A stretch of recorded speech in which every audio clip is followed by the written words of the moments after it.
Hey gang, this is Garth. I'm creating a video kind of showcasing what I've been working on for the last few days. Me and Bernard have been discussing new ways to make quality apparel in a nice short time frame. So this is a pair of shorts I've been working on, all ZBrush, and I'm going to show you the quick, simple methods of how I got here. This guy was created from me taking the photos to pumping out the maps and final completion within probably about 3 hours. So I'm going to show you my process. So what we do is we first go take some nice quality images. These are the photos I started off with. And all I really required was two for this particular piece. Trying to get any sense of perspective out of it, trying to get it as orthographic as possible. So one from the front, one from the side. And then after that, I take them into Photoshop and I make a series of images. One is the diffuse. Cut out the background, get rid of the hanger, and then I take that guy and I make an overlay. And the overlay is purely sculpt information, and I'll show you how this process works in a minute. So we need ZBrush reads black and white. So anything that was in the diffuse that would cause me sculpting issues like this and this and this all need to go. So it has to be as plain and boring as it can while just maintaining the values. And then when I get done with that, I create an alpha, and I did the same thing for the front and the side. And once again, I'll show you why I did that in a minute. So there's two methods to creating these assets that I've discovered, both really fast, both really simple. So I can get ZBrush to open back up here. There we go. All right, so the first method I'm going to show you is called shadow boxing. So at this point, you grab any piece of geometry, it doesn't matter what it is. You make sure it's an edible mesh. Go to this tab here under the geometry, and it's a little tab called shadow box. You can set the resolution of your shadow box. I'm going to set this to 1024.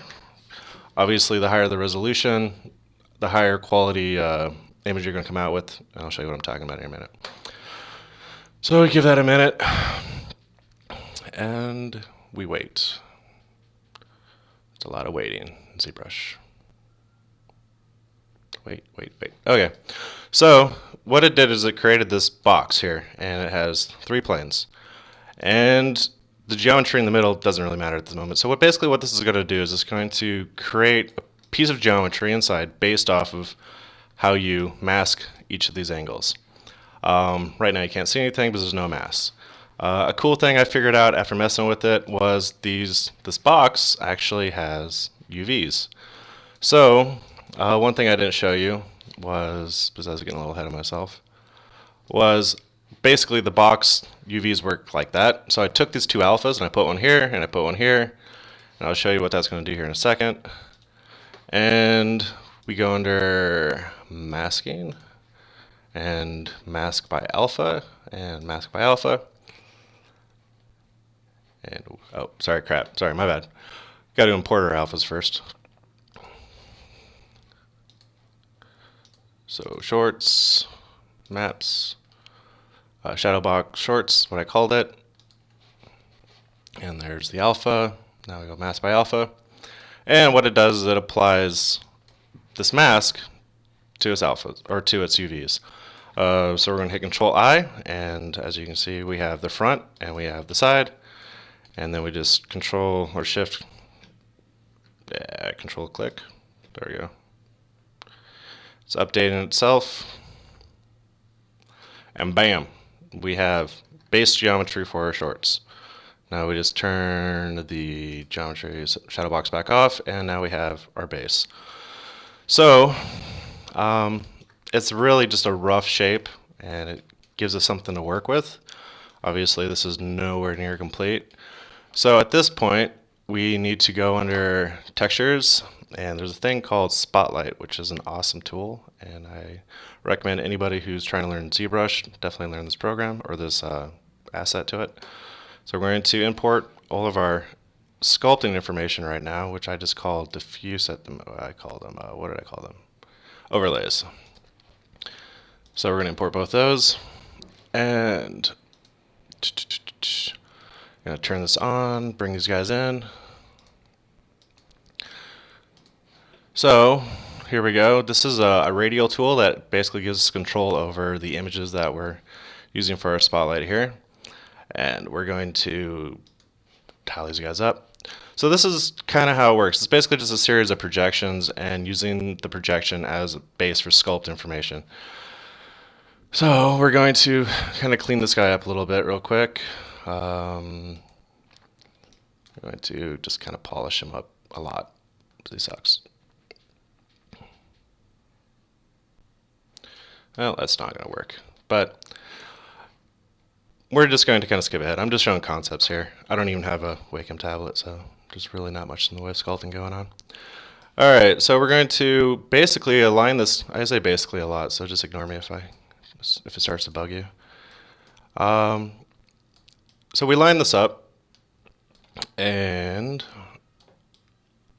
kind of like so. And trust me, there is no fast, easy way to do this. People have been asking me that.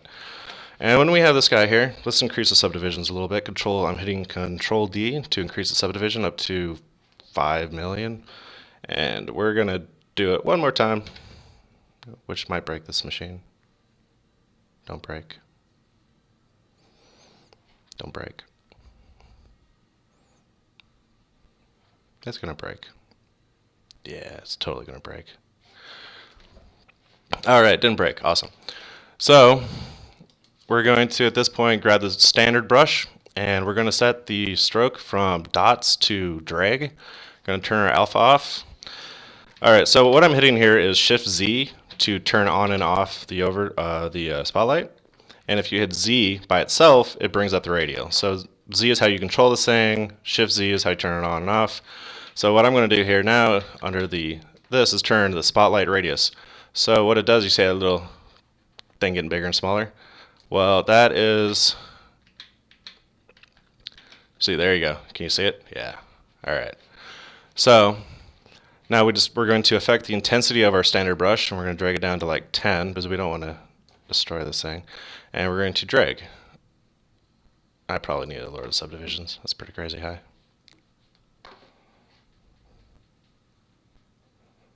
Yeah, let's do that real quick.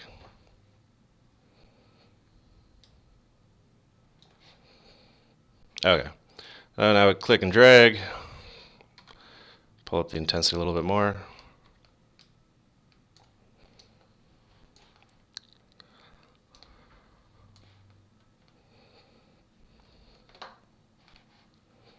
There we go.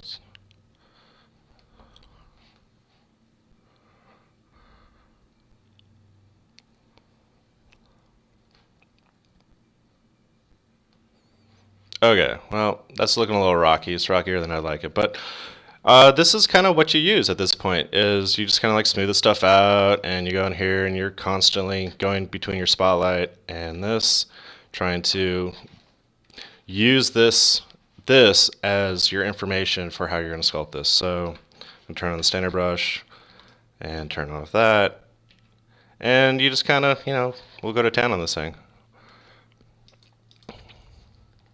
Well, let's do the side real quick. So once we got the front, we can do the exact same thing to the side. I'll drag this guy over here, get rid of that.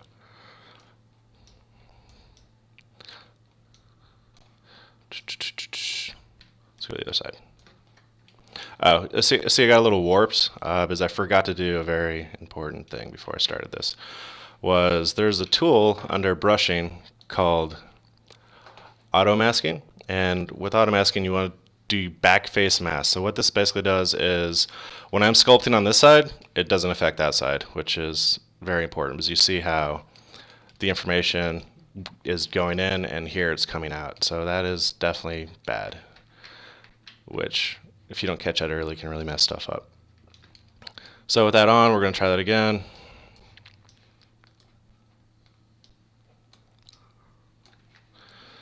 And it's not like imperative that you get this thing 100% aligned. Get as close as you can, but at some point, it's not going to line up perfectly. And you're just really using this as a reference anyways. So I think you kind of get the concept of where I'm going with this. I'm not going to really continue too much more on that. But you sculpt with this as far as you can. getting these wrinkles in and out, creating holes, the divots in here, getting the information in there, and really just pushing this in and out as far as you can with just this base mesh. And then at which point you would retopologize it with ZRemesher, going down to, I'm not going to show you how to use ZRemesher fully, I'm just going to do it real quick. So when I'm happy, I'm going to ZRemesh it. I'll bring this down to, well, actually I've always found that it's best to start things off high, because this is your topology right now, and it's ZBrush may or not read that properly. So I found that especially when you have like edges like this and you're trying to get like nice topology to flow around that, you start off high with adapt on. And then once it does it, then you can bring it down to your lowest possible level that you want and ZRemesh it again. You know what? We're just not gonna bother with that right now. All right, so sculpting on this guy for a couple hours. Basically, after you retopologize it, you also want to unwrap it. And I'm going to turn the texture off. I'm going to show you how. Okay, cool. We're going to fill this guy back in. So it's just a blank slate. All right, so this is kind of where I ended up with after like 2 hours of sculpting. He has, this is the base mesh.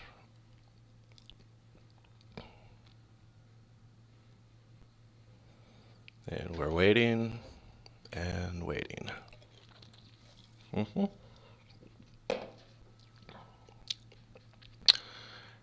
waiting. Okay. So this guy has pretty decent UVs, like so,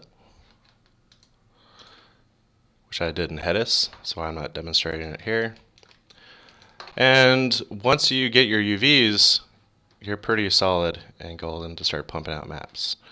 So we're going to bring the geometry back up to a relatively decent level. If I go any higher, it's going to like jump up to like 18 million, so we're not going to do that right now.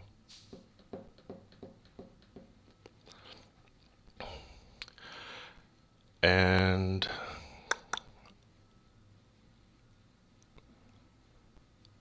okay, so I got the shorts there.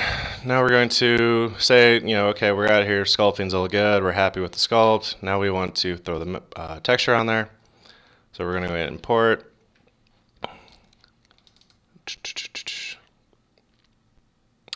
Sorry. We're going to grab the diffuse. Now as I said before, I don't use these as sculpt. These are strictly for texturing.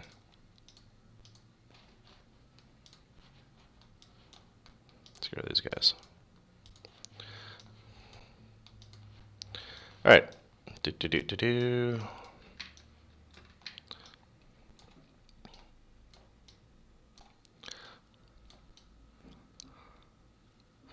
So I guess I'm going to have to show you a little bit about using Spotlight at this point, because as I said, your sculpt will at some point not perfectly line up with it. So you have two options at this point. You can either affect the image or you can affect your sculpt.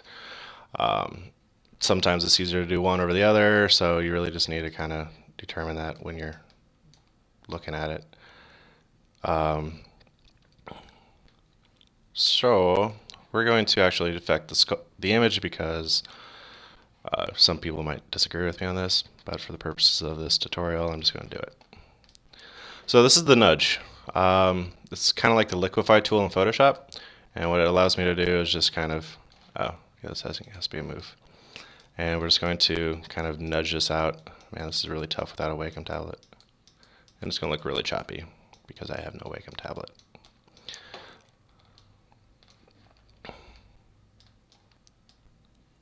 Okay, so say we're done. We're going to then turn on the spotlight radius. Okay, cool. And this is the most important part, is you have Z add off, RGB on. and then, oh, turn on dot, whatever. And we have our texture. Yay, texture. Ooh. All right, super cool. Basically, I do the exact same thing to this end. Because I bring that up, and then right here is a button, you can just flip it, and that's what I do. And do the exact same thing to this side. Something I didn't show, which I figured out was actually really cool, was a way to cut the work in half here. I basically sculpted the side, and then when I was happy with it, I cut it down the middle and mirrored and welded it to the other side. So I basically had a mirror of itself, and you can actually do that with the poly paint at the same time. So whatever you do to this side, it'll just mirror and weld it over to that side. So it really cut down on the work. So at this point, you go in here and you grab the front, bring that up.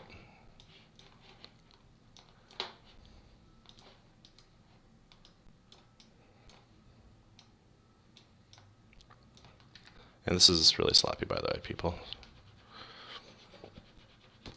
Just so you get the idea what I'm talking about. Obviously, at that point, you'd come back in here and clean this up.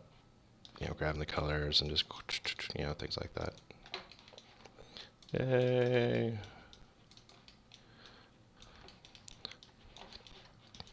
Yeah, I'd obviously take more care of this than this, but so when you're done and you're happy with this, and say this looks fantastic and beautiful, you have now UVs, so you can go under texture map and go create new from polypaint, and you can obviously see it's right there, so it kind of cheats, but there you go. And then it's matching your UVs, and you can export that, and the same premise works with normal maps and displacement maps. So yeah, fantastic. The other method to use to create what I was doing is not using the shadow box. I was having some issues with it and stumbled across this by accident. I thought it was pretty cool, and I figured I'd share it with you guys. So we're going to start over here, and we're going to attempt to make this guy real quick. So this is a shirt that I made using fairly the same process, a little different, but very close to. I know he's beautiful. It's just great. The important part of this guy was the hole. He needs cleanup. I kind of stopped half midway and moved on to something else. But so same premise. When you're working, I found when you're working with the front and back, the shorts were different because of just the front and the side. But when you're working with the front and back, it's incredibly important to have really close silhouettes to the images, even if you need to tweak it in Photoshop. When it comes to sculpting these things, it's going to make your life so much easier. So here's the reference. Obviously, they don't match, you know. So I did have to do some Photoshop tweaking, and I mean the front and back look pretty close, so that's, yeah, I can work with that. And made the alphas, made the sculpt information. This shirt was just white, so there's not really much in the way of diffuse. Kind of turned out to be kind of a boring sculpt. But this is how I did this guy. So once again, we're going to start off with nothing, actually. We don't need anything. We're just going to clear the board out. And we're going to load in our alphas.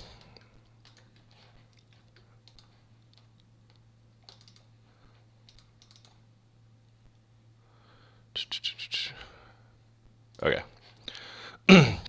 So not using the shadow box, this is how this guy works.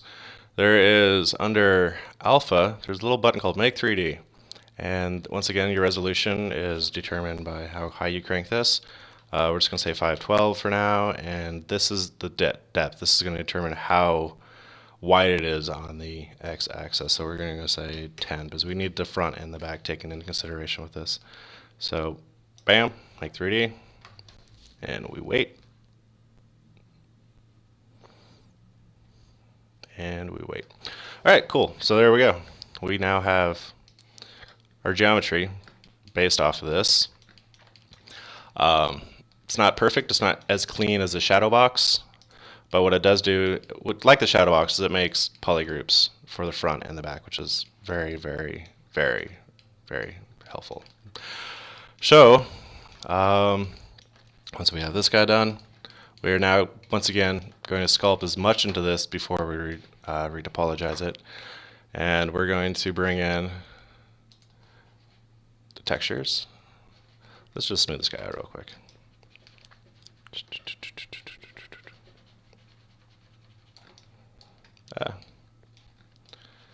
You're wondering why it's blue. It's because this thing is set to blue.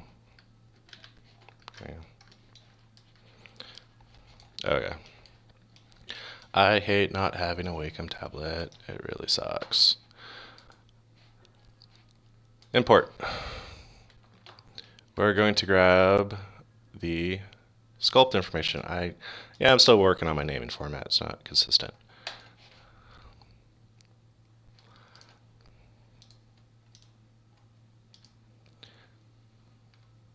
No! No! Stupid. Really? Really? Okay. I do not want to have to do that again. I'm not making this video over again, so we're just going to move forward. So what I have to show will only take a second.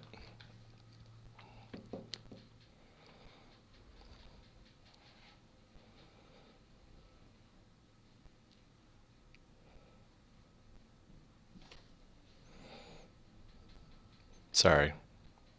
I suppose I could probably edit this part out. But I'm going to make you suffer. I have to wait, you have to wait.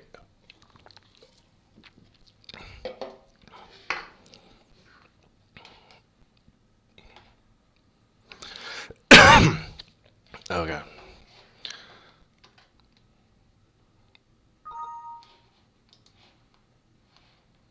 Okay, so let's just do this real quick again.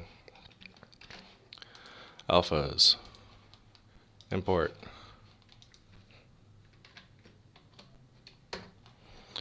T.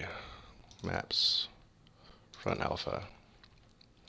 Alpha. Make 3D. 512. Let's make it a little thinner this time. Let's go with, I don't know,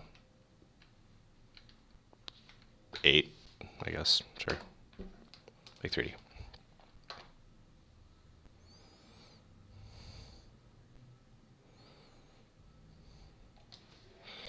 Okay.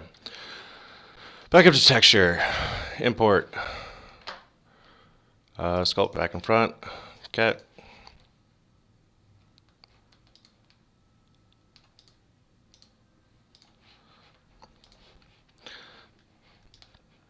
We're not even going to bother cleaning it up this time. We're just going to go for it. But we do need to increase the resolution of our image. So Control D, if you don't want to go under geometry, Control D subdivides it. It should be. Why is it not?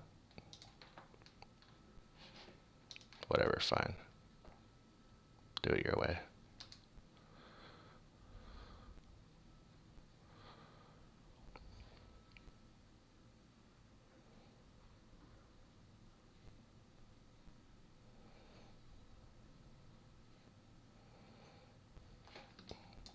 Okay, 1.6, well, 1 million's not really high enough. We're going to have to do it one more time.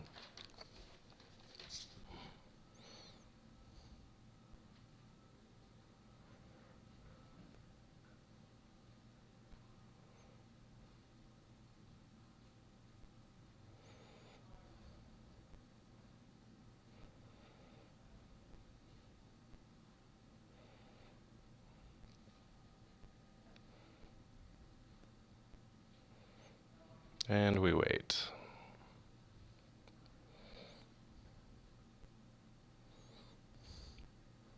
Seriously? From 1.6, from 1 million? Come on. Alright, whatever. Screw it. We're gonna move along. Okay, so once again, bring these guys back into the light box. I already have that. Okay.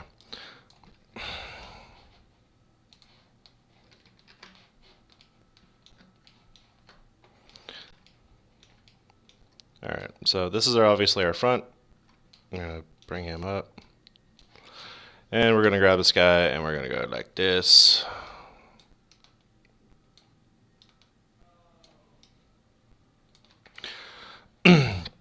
Same method once again.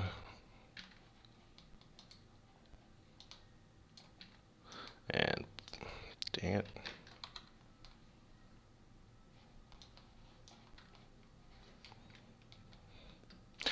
Oh, sorry. ZBrush is kind of a pain in the butt sometimes because you see up here it's grayed out, here it's not, which that basically means there's a mask on here and you can't see it, and it's not going to tell you it's masked. So how you deal with that is you go under mask and you go clear mask, and that's the only way to get that off. I hate it when that happens.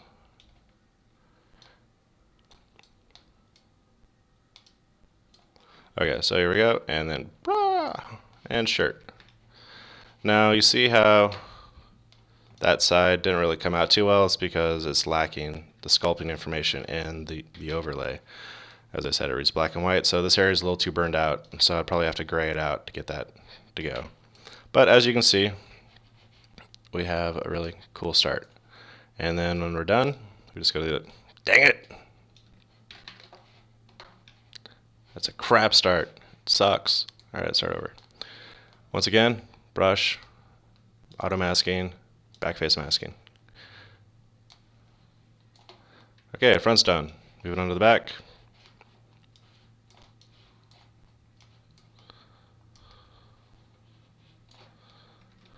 Dang it.